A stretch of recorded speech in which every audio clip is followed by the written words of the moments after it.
भाग एक। रहस्यमयी कॉल। अर्णव एक मध्यम वर्गीय प्रोफेशनल था जो मुंबई के उपनगरीय इलाके में अकेले एक फ्लैट में रहता था। उसकी जिंदगी में सब कुछ सामान्य चल रहा था। सुबह ऑफिस, रात को थककर वापस आना और फिर नींद। लेकिन एक रात उसके फोन पर एक अजीब नंबर से कॉल आया। जिया एक 91 double double double double double double double double double double double. उसने कॉल उठाया, लेकिन उधर से सिर्फ एक महिला की धीमी सी आवाज आई, मुझे मत छोड़ो। और फिर कॉल कट गया। अर्णव चौंका। उसने नंबर दोबारा चेक किया, लेकिन कॉल लॉग में ऐसा कोई नंबर था ही नहीं। उसे लगा कोई नेटवर्क गड़बड़ होगी या शायद सपना देखा हो।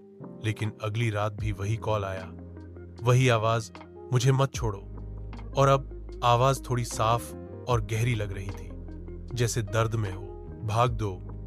तस्वीरें जो खुद ब खुद बदलती हैं। अगले दिन ऑफिस से लौटने पर अर्णव ने देखा कि उसकी फोटो फ्रेम्स जो दीवार पर टंगी थीं, उनमें कुछ बदलाव हुआ था। एक तस्वीर में वह और उसका पुराना कॉलेज ग्रुप था, लेकिन उस तस्वीर में अब एक अनजान लड़की दिखाई दे रही थी। लंबे बाल, सफेद सलवार सूट और आंखों में गहरा खालीपन। उसे याद नहीं आया कि वह लड़की कभी ग्रुप में थी। उसी रात फिर से वही कॉल आया। इस बार आवाज ने कहा, क्यों किया तुमने ऐसा? तुमने वादा किया था। अब डर ने उसे घेर लिया था। उसने अपने कॉलेज के पुराने दोस्तों से संपर्क किया, लेकिन किसी को उस लड़की के बारे में कुछ नहीं पता था।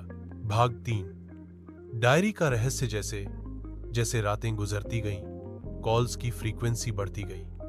आवाज अब कभी रोती, कभी चीखती। अर्णव मानसिक रूप से टूटने लगा था।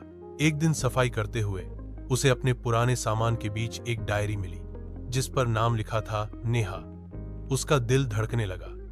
नेहा, वही लड़की जिससे वह कॉलेज में मिला था, जो उससे प्यार करती थी, लेकिन जिससे वह कभी सीरियस नहीं हुआ।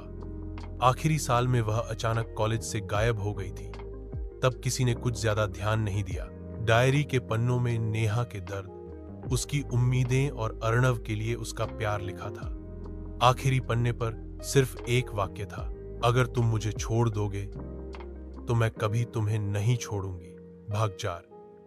अब कोई बच नहीं सकता। अब कॉल्स के साथ घर में अजीब घटनाएं होने लगी थीं।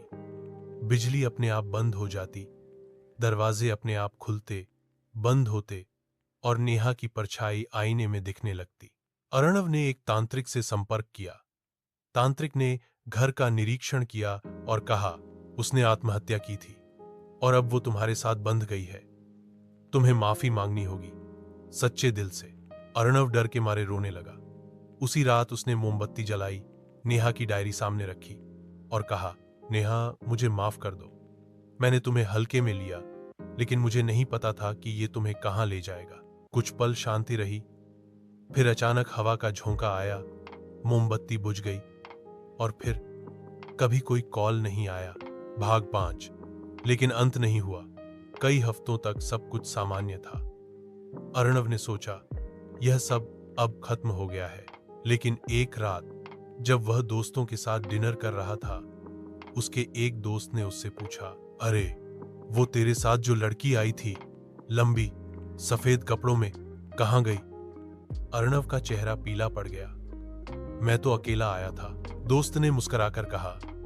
फिर पीछे सीट पर कौन बैठा था, जो पूरे टाइम तुम्हें घूर रही थी?